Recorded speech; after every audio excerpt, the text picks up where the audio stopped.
everyone, and welcome to Fearlessly Authentic. I'm your host, Jody Harrison Bauer, and I am so happy to be here with you. I feel like it's been forever since I've connected with you. Happy New Year to everyone. We are officially in the second week of the new year, and last week was a tough week for LA and a tough week for me because my sweet Ava had a terrible infection in her paw, but we'll get into all of that.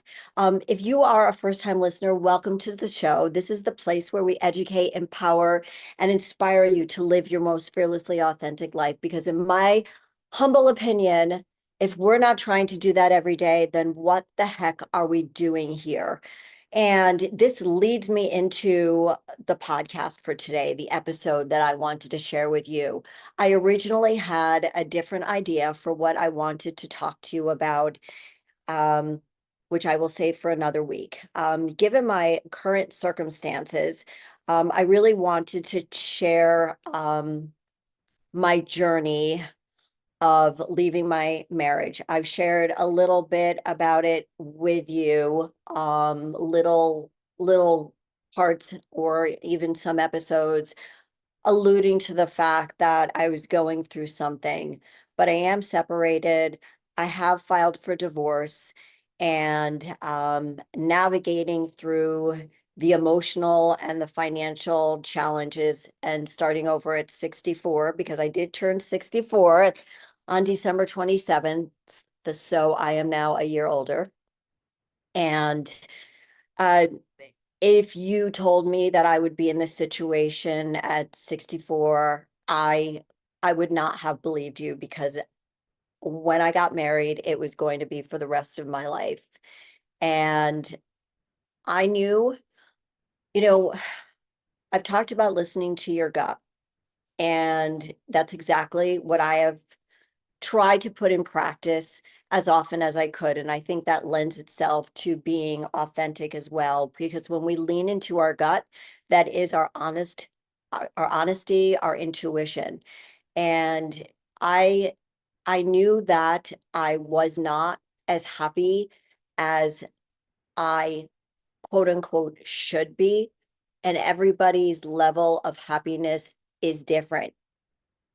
I've always had very high expectations for myself as a woman, as a mother, as a sister, as a daughter, and as a spouse or a significant other. I take those responsibilities seriously and I want to honor them.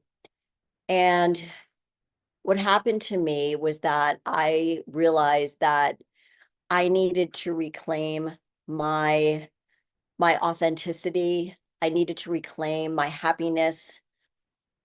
I needed to reclaim joy in my life. Everything that I talk to you all about every single week about living your most fearlessly authentic self comes from a place of me always trying to do that as well, which is why it touches me, which is why I enjoy talking about it, because I'm going through the journey, the same journey that you're going through, but in different ways. We're all striving. If you listen to the show, you are here because you are striving to be the best person that you can be, man, woman, anything else in between. And today was a very stressful day, and that's why I decided to talk about this today.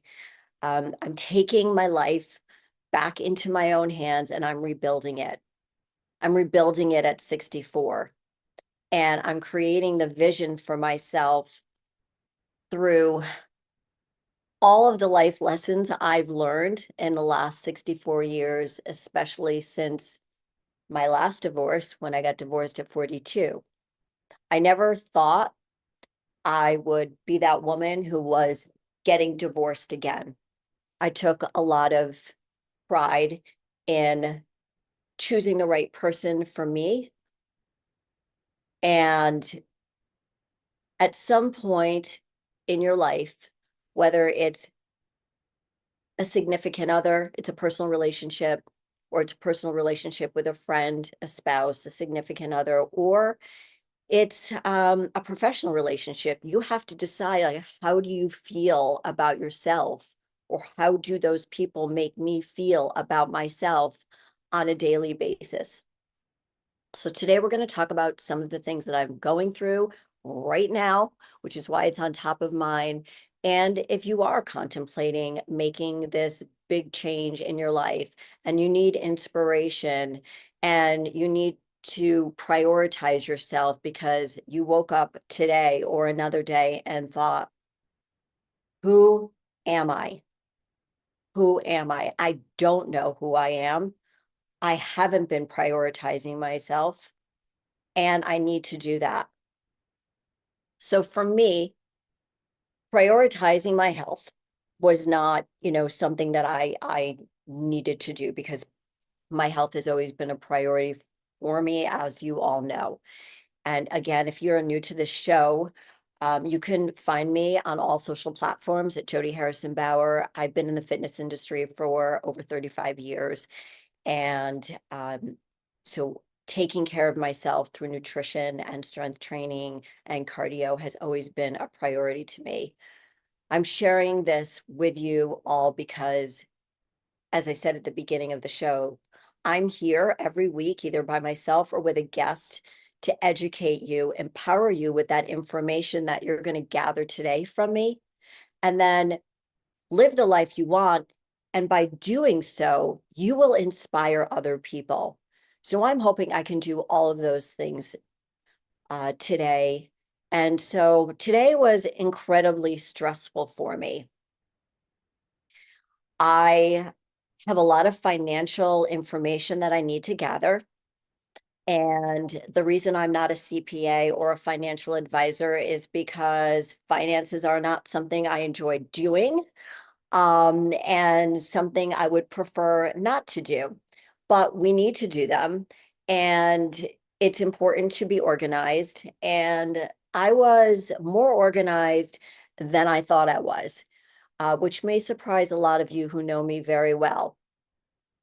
And it was interesting to start going through everything. It brought me back to my divorce in 2002, and why a little PTSD, if you know what I mean. It wasn't all like rainbows and sunflowers. It wasn't anything like that. But the nice thing, quote unquote, nice thing about my first ex-husband, oh, I can't even believe I'm saying that. I don't know. I'm gonna go off topic for a second. I never wanted to be divorced again. Never. I I would be embarrassed. I would feel like a failure. And wasn't it enough that I already felt like I failed in my first marriage? Now, I know it takes two to tango. It's not just one person's fault. In some cases, maybe it is.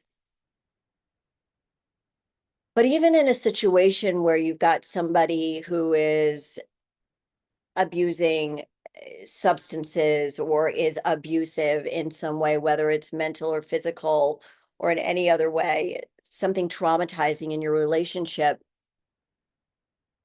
yes, more than likely, we usually want to blame the person who is the abuser or who is being abusive. But it also takes that other person that is allowing it, who's tolerating it. Okay. So we aren't, I don't like a victim mentality. So we're not victims. None of us should feel like victims, unless, of course, you are a victim. But think about, are you a victim, or are you a victim of a circumstance? Now, obviously, if somebody is abusing you and hurting you and so on, you are a victim. But I want you to also think about, this goes for men and women. I'm not just talking to the ladies here, guys. So it goes both ways. And I want you to think about how you can change that situation, because so many of us feel like we're not being heard, men and women, not being heard, not being seen. our needs are not being met emotionally, physically, sexually, maybe financially. And we want to sometimes retaliate on the person who promised us they would be there for us emotionally, physically, sexually, financially. And so it gets very, very, very gray and it gets very, very messy. And if you're still listening right now, then you've gone through a lot of the things that I've gone through. It gets messy. There's the blame game. There's trauma bonding. And all of those things could lead to us staying in a marriage longer or a relationship longer than we know we should have. And I don't want you to blame yourself if you have stayed longer. More than likely, you stayed longer because maybe there were children involved, or maybe you stayed longer because you felt that you can make the changes that are necessary to change the dynamics of the relationship. And I want you to also think, this is not just about a romantic relationship. Think about the friends you have in life. Think about the people that you know through business, people you've met, people you're familiar with that are not working with you the way you want to work, or not responding the way, or not, you're not relating to each other in a way that is satisfying and rewarding to you. It's not something that's helpful to you. It's not a positive situation. That happens in work, that happens with friends, and that happens in our romantic relationships. And I've had them happen with all situations. I've talked a lot about my marriage a little bit and the fact that I was divorced in 2002 and what it took to become a single mom. I mean, when I tell you I was clueless about money then, I was a stay-at-home mom, and I was working very part-time as a personal trainer and a nutrition coach, and very part-time. And thank God that I had that under my belt, because I wouldn't have been able, it made it a lot easier for me to get a job as a personal trainer where I was getting paid and where I was working more hours. And we, at the end of the day, we need to step up to the plate for ourselves, guys and girls. We need to prioritize what we need. Now, what's the best thing that we can do?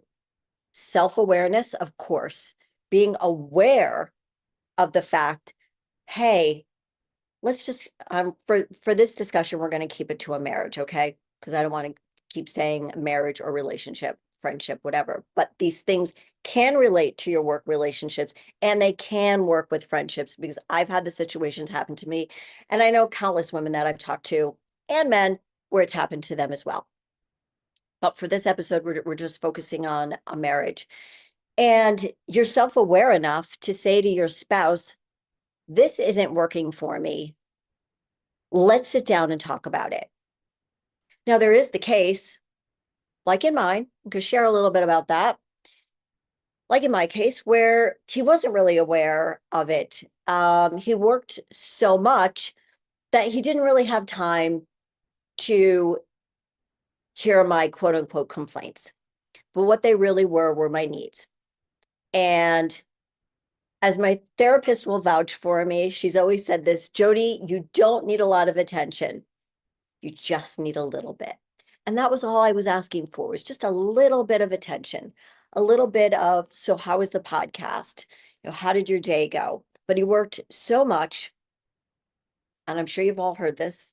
They say they work so much for us, but I didn't really need him to do that. That was his own drive.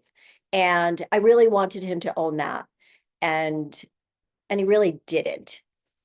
Not here to shit on him. He's a good man, works really hard.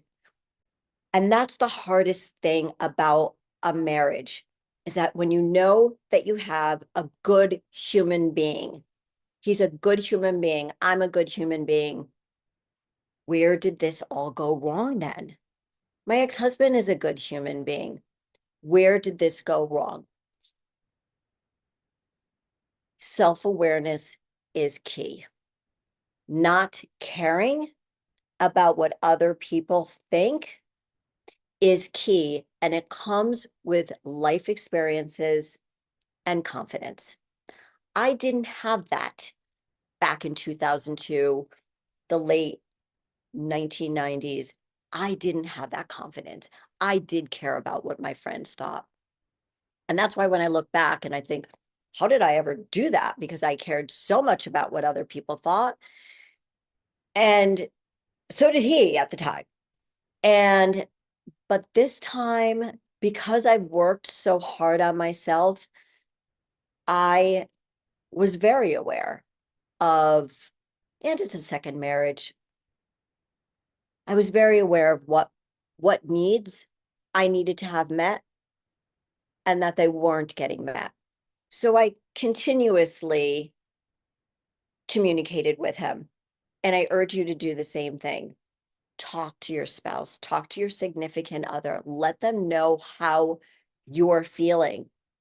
The correct response should be, what can I do to help you?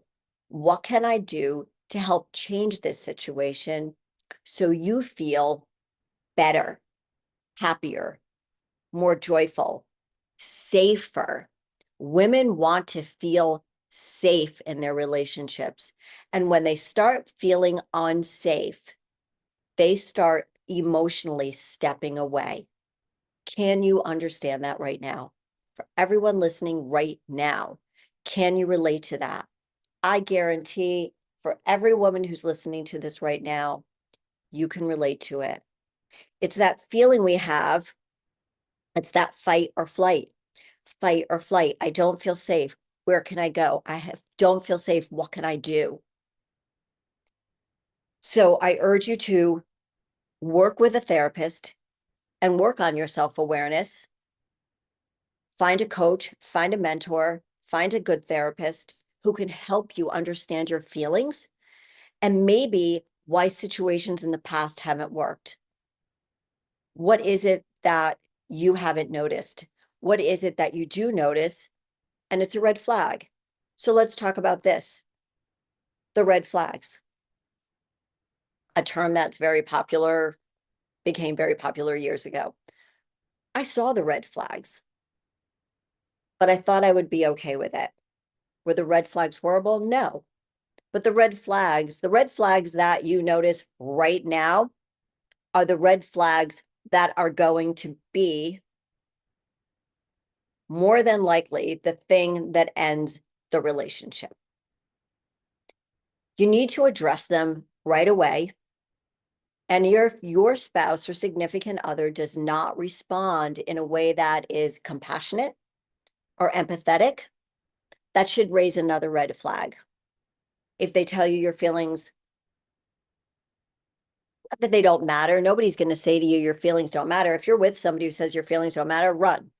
But if they say, yeah, you're overreacting, you're being dramatic, you can't take a joke, all that bullshit, maybe you need to sit down with a therapist and figure out if this is the right relationship for you. Because when we get to a point where we sit down with our significant other and say, hey, listen, we need to talk about these things right now because I'm feeling sad, lonely, depressed, anxious, fearful, and they're not there to give you a comforting hug or ask you for more information, the response should always be, how can I help you?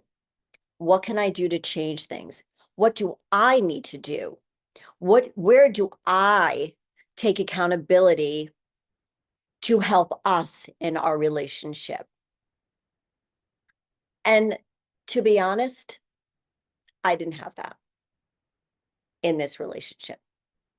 And that was sad for me. And I knew it. But I also prided myself as a very independent person. Hey, I was married for 17 years, been divorced, been single for 19 years or however more years it was. that let's see, it would have been 12 years, 19 years. I don't know. I can't do the math, I told you. And I can do this. I can do this. And we think we can take on all of these issues, but really we have to talk about, okay, this is something that you don't need to, that you need to hold yourself accountable for. You hold yourself accountable for this. I'll hold myself accountable for that. And then we both come together as a whole. So that didn't actually happen for me. And I'm curious to see if it happened for you. So that brought me to, plus a lot of other things. But that in a nutshell took me to the place where I said, it's time for me to leave this relationship because I realize that at his age and my age and our life experiences, you know in your gut that somebody's not going to change. You should never marry somebody who you think you can change. You should marry somebody or be in a relationship with somebody who's already done the work, that brings their whole self to you, not damaged. And we all bring some damaged shit to a relationship. But the key point is that you talk about it, that you talk about what is it that is a red flag for me? What troubles me about the reaction I got from you about this? What I loved about my husband is how patient he was, how independent he was, and I'm sure and still is. But the things that I fell in love with him about, his independence, the fact that he was hardworking, the fact that he loved what he did, the fact that he made me feel like a priority, the fact that my feelings were important to him, the fact that he wasn't up my butt saying, where are you? Where are you? Where are you? Where are you? The fact that he didn't say to me, like, what are you making for dinner? Because he knew that I had my own career going. So we lived very independently of each other, but we would come together. And eventually that independence and that solitude is, I can't think of the right word to say it, but we lived very independent of each other. He would do his thing, I would do my thing. We'd get together and have dinner with friends or by ourselves. But then it became more and more and more and became more like our life. And then I realized, wait a minute. And a lot of these things happened to me after I closed my studio. I had more time to think about my relationship because you all know that when you're so busy and life is super chaotic, you don't have time to stop and think. Stop and think, like, what's really going on in this relationship? Am I happy? Am I experiencing joy? Am I happy? Am I happy? And how much can I tolerate? And I pause there because we shouldn't have to tolerate anything. Like when I think of that word, how much can we tolerate? When I think about tolerance, I think about something that's painful, right? I think about, for me, it would be like going in a plunge pool. Um, I can't tolerate that much cold. Going in a sauna, like I can't tolerate that much heat. Getting yelled at, getting hurt. When I had this situation with Ava, my pup, and was trying to take a chicken bone out of her mouth, and I was in such a panic about her swallowing it and rupturing something, and so scared that I put my hand into her mouth to try to pull out the chicken bone. And when I did, she bit down on the chicken bone, and that's why I have the Band-Aid on my finger, because and I lost a nail, and it was super painful. It still is a little bit painful. I, I, I, I tolerated it. But those are the things that you think about when you think about the word tolerate. You shouldn't have to be in a relationship with somebody where you're beginning to tolerate things for because you want to stay married, because financially it's better for you. or you're staying because you don't want to get divorced again. What will people think? What will they think of you? Oh my God, you're a failure. Two relationships. What will your, at my age, it's more like, what will my kids think? Um, I wasn't worried about my friends or anything like that. It was my daughters that I thought about. And obviously they're much older now. So we shouldn't have to tolerate the way somebody treats us if it's not the way we feel while we're with them. And so when I decided to finally leave, that the turning point was after closing my studio for 2 years and having the time to think and having the time to really work on me. And you've heard me talk about the retreat. Going on the retreat, it was the 2 years was like a culmination of understanding who I was, what I wanted, how I was going to spend the next 30 or 40 years on this planet with this man in this marriage. And after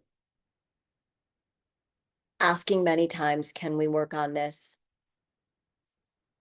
And him not really finding the time, not making the marriage a priority over work, even though financially we gained. Um, the money was never that important to me. It was the relationship that was important to me. And we're only as happy as we are in a relationship. And the Beatles sang it great. Money can't buy you love. Now, there are a lot of people out there where money can buy them love or tolerance, that they can be with somebody because they have a lot of money and they do stay for the money. That's their decision. I'm not that girl. I've never been that girl. I walked away from a marriage where I had everything. I didn't need or want for anything, but I needed more independence. I needed more peace and joy. And I needed to know that I could count on myself. So when we come back, I want to talk to you more about getting through a divorce, going through it, making the big decision to get divorced, and what you can do to be prepared for it, and what you can look out for yourself to take care of yourself better if you're in a relationship that's not working so great right now. So stay with me. I'll be back in a few minutes.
Hello, everyone, and welcome back. I really wanted to get into the other feelings of fear and anxiety about making that big decision about leaving a relationship, specifically getting a divorce and starting over, being alone, and the uncertainty of your future.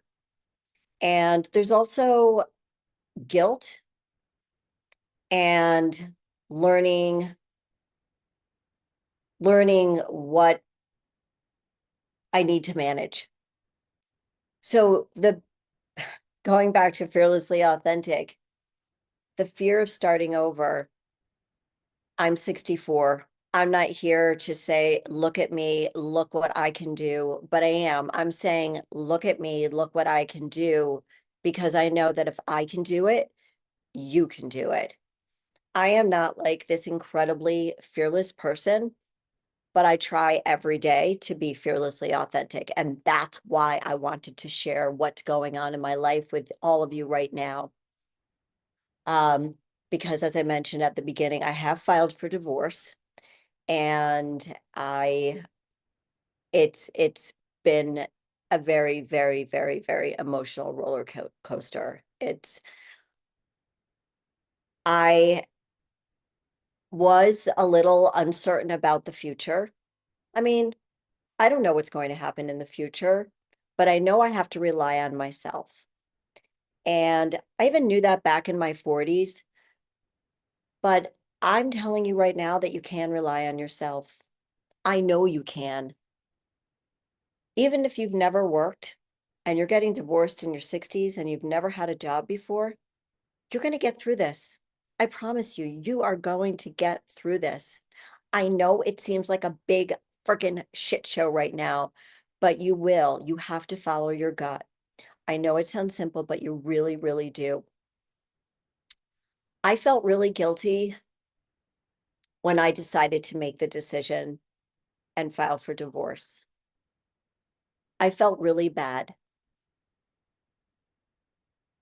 but I do know that I communicated my feelings and the needs that I had couldn't be met. So it wasn't fair to me, and it's not fair to him. He deserves somebody who loves him for exactly who he is, and so do I. But that still doesn't take away feeling guilty, being the person who decides to leave the marriage. But during that time, you start understanding who you are even more than you did before you decided to make that decision. And every little small victory that you have right now, ladies and gents listening, every little victory that you have right now, I want you to celebrate it because they are there to reinforce the decision you've made to leave a relationship that was no longer serving you. My advice is to work as hard as you possibly can in your relationship to make it work, but the other person has to show up too. I've said this before and I took it from my therapist. You can only clap with two hands. You could only dance, could only do the tango with another person. It takes two to tango. That's what it means. And if the other person can't step up to the plate to pitch you the ball, I don't even know if that's a thing. I mean, I know baseball, but if they're not there, then you can't do this by yourself. And I think so many women believe that if they change, I'll change to exactly what he wants me to be. I'll walk on eggshells to be exactly the way he needs me to be. I did it. I was walking on eggshells, and that was a big aha moment for me when I realized that if I didn't do something that he wanted me to do or wasn't behaving in a way that he wanted me to behave, that he shut me out. He gave me the silent treatment. He would act like he was really, really hurt And when I would ask what was wrong so we could talk, he wouldn't share his feelings with me. So, how am I supposed to understand somebody who is not communicating with me the way they feel? How do you make something work? How do you meet in the middle when both of you or one of you isn't communicating with the other? And then you start thinking, well, is it all me?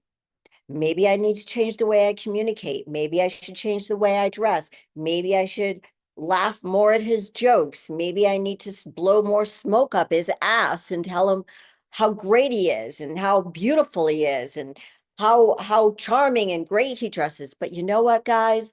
I fucking couldn't do it. And you don't have to either. I wasn't going to go through what I went through in my 30s and my 40s and my 50s and some of my 60s, being somebody that somebody needed me to be when I didn't want to be that person. And you wake up one day and you go, fuck this shit. I'm not doing it anymore. I'm not going to be quiet. I'm not going to walk on eggshells. I'm not going to try to be funny. Whatever the hell it is that you feel that your partner wants you to be, fuck that shit. You don't have to be that person. And I'm not talking about just the women here. All right. I'm going to just keep saying that. I am a woman, and I'm not just saying this is comes from a woman. Men feel these things too. But you do hear more about women because women communicate and are more open about their feelings. And that's just the truth, unless you are a man who is really deeply in touch with your feelings and can share. And I love that about a man. And I want that for my daughters.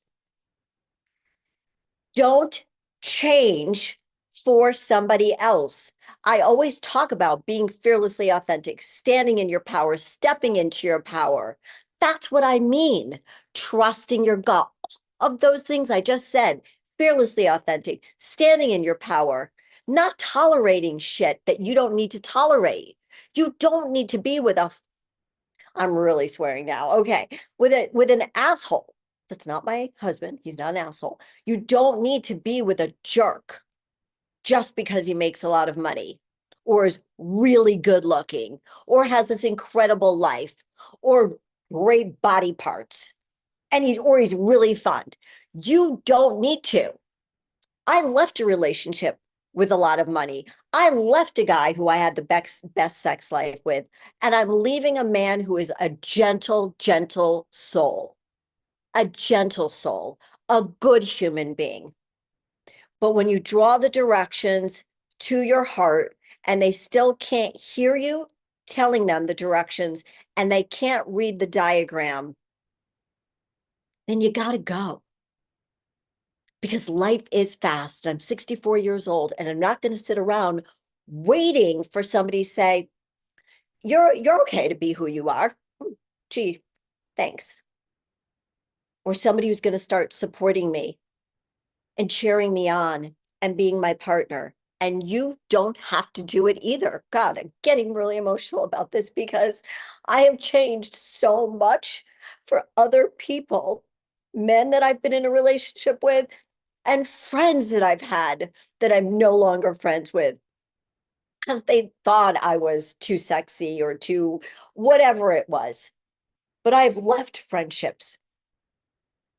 I left all of my friends. I didn't leave them. They left me. They were just incredibly critical of me. And I said, I don't need to do this anymore. I don't need to live in this place in my life. So think about the victories you're having in life right now. You've decided to leave a relationship that wasn't making you happy anymore. And you know that you did everything to try to make that work. Listen to your gut. Listen to your gut and trust yourself. I know it's scary. Trusting our gut, listening to our gut and trusting our gut. Damn, it's scary. But it's the freaking truth. It's the truth. Oh, it is the truth. And one of the promises I made to myself a long time ago, over 20 years ago, was that I was going to always trust my gut. And when I feel like I failed to trust my gut, I stayed in a relationship too long, and I'm not talking about my marriage. I stayed in a relationship too long and did things that I didn't want to do and became somebody I didn't want to become. I I was disappointed in myself because I felt like I failed myself. Like, what the hell was the matter with you, Jody? Like everybody else saw it. Your daughter saw it. Your dog felt it, but you didn't see it. You were too blind to see. You didn't want to see it, even though your gut was telling you. I want you to really embrace that gut feeling. So today was a stressful day. I knew the day was coming. I've been preparing for it. Have to be in court in a couple of days, and I am prepared for it. However, my insides, and it must have been last night. I was like, I had a stomach ache. I went to bed with I'd taken some Tums. I thought, well, I have indigestion, but like I don't eat foods that would give me indigestion. It wasn't even indigestion. I thought maybe the Tums with an antacid would help. And then for the ladies there out here listening, when you get your period, I don't get my period anymore. But you use a heating pad. For many of us, it's very soothing. So I went to bed with a heating pad on and cuddling Ava. And this morning I woke up, I didn't have it anymore, but it must have been like a precursor to what today, the news I was getting today, that boom, we are going to court. We do need these documents in hand. Luckily, I have somebody in my life that was with me today that was like, Jody, we got this. Show me everything you got. We're going to do this. So that was very helpful, and I will always be appreciative. You need a support system. You need to take care of yourself, and you need coping mechanisms. For me, I would suggest to you getting to the gym if you work out.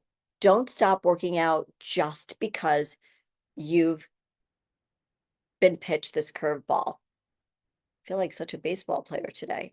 Um, don't stop taking care of yourself. Keep doing the things. Try to keep on a routine. It will help you feel sane. So when you go to bed at night, you know, I got to the gym.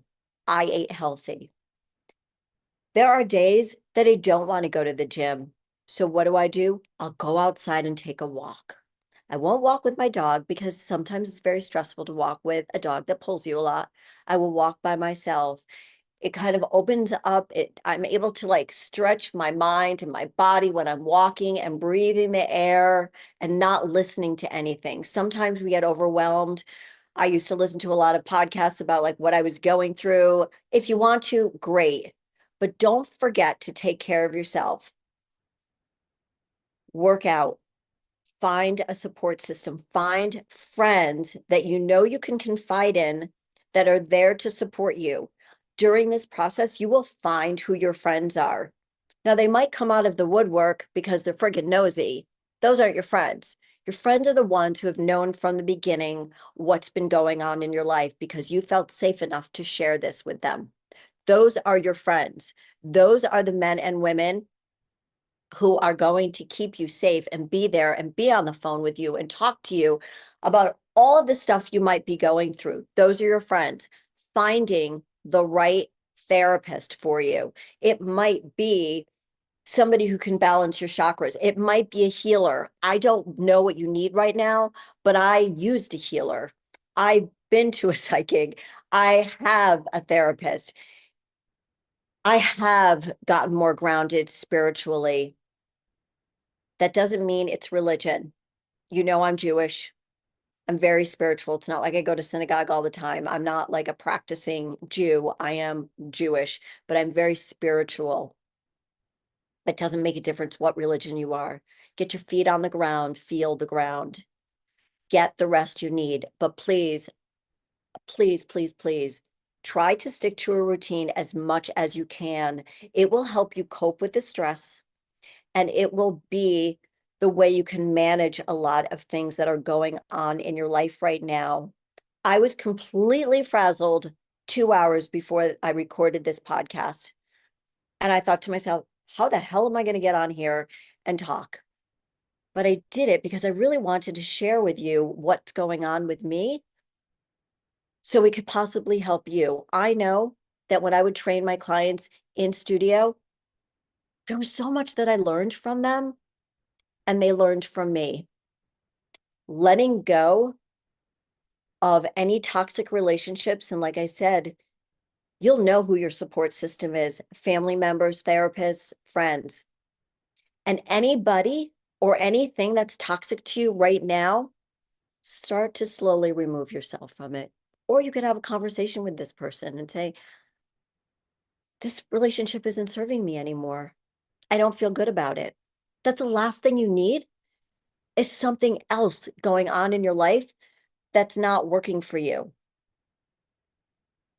Since I've decided to move in this direction, still dealing with the guilt every day, because of course, I still have love for him. I will always love him. It's just, I I needed him to work with me. And that's what's sad about my divorce, my separation, going down this road, feeling like maybe I failed myself again. But the difference is now I don't feel like I failed myself. I do believe that he deserves to be happy and I deserve to be happy. And, with this time that I've had, I've been able to focus more on my business, work with men and women that I love to work with, being more creative than I've ever been, not feeling like I have to keep myself small for anyone anymore, and even embracing new things into my life, like walking more, like wanting to learn more things. I said to my daughter, maybe I'll start playing tennis. She's like, yeah, Mom, you should. I said, I think I might want to start playing tennis. Not pickleball, but tennis. Just because I'm over 60 doesn't mean I have to play pickleball. I know young people are playing it too. And it's just really, I've, I like who I am. And I like being with people who are happy and who are creating things and who are, you know, vibing on this very high level of creativity and curiosity, and who want to be working on what I'm working on to help men and women feel better in their lives. And it's only because of my life experiences and my expertise that I'm able to do this. And one of the things that I opened myself up for and that I'm excited about for the future is that I'm going to be co-leading. Is that a word? I think it is. Co-leading a retreat at the end of April for men and women, and it's called the Ultimate Fitness Retreat, and you don't have to have any fitness experience at all. But I want to help the men and women around the world to meet me and my co-leader, Jesse, to meet us in Playa del Carmen from April 30th to May 4th. So we can hug you, so we can teach you, so we can help you, whether you're going through something like this or you're just not just, I mean, I was a stay-at-home mom too, but you're a stay-at-home mom and you need a break from the kids and your husband. It's for people who want to grow. It's for people who want to learn how to live a healthier life. One of the things I'm super excited about is meeting all of these people in person, and that Jesse is going to be leading us on meditation and yoga. She's also been going to be teaching cycling classes and paddle boarding and doing yoga on paddle boards. And I've never done that. I'm scared to do it, or go on a zip line, or I don't know what we're going to do. And as far as what Jesse has planned, but for me, it's going to be taking you through functional workouts and teaching you the foundations of nutrition. Because just because we're older, and this is not for older people, this is for any age, any stage of life or fitness, it doesn't make a difference where you are. Come because you want to relax. Come to this retreat because you want to learn more about yourself. Come to this retreat because you need a reset. Come to this retreat because you want to reclaim your happiness, your joy, and your love for yourself. And I know that the more insight we have to what we want out of life, facing who we are, owning who we are, owning the things that we know that we can work on, and surrounding yourself with the right people that make you feel supported, happy, people you can laugh with. And they're not there just for you. You want to be there for them too. There's so much to reflect here. If I can leave you with a few closing thoughts, I would tell you to trust your gut and believe in yourself. To take the fearless and brave steps you need to take to live the life that you deserve and you desire. To rely on your own happiness and not what other people can provide for you. To, if you're going to enter another relationship, to come fully whole as yourself. We're always going to have a little bit of a travel bag with us, right? Of shit we're going to carry around, maybe for the rest of our lives. But we need to learn how to manage it. And self-awareness is number one. Like I tell my clients, protein is number one.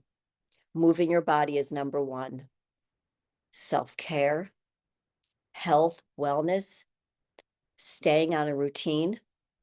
These are all things that are going to help you stay level-headed so you can handle the stress, because it is going to be stressful at the time that you decide, if you decide that this relationship is no longer working for you. And last but not least, get rid of the toxic people in your life, because it's just going to mess you up. Stick with the people that love you and support you. You know who they are. Trust your gut. Reclaim your happiness, your joy, your fulfillment. Reclaim you. Thank you so much for listening today. And until I see you next week, go live your most fearlessly authentic week.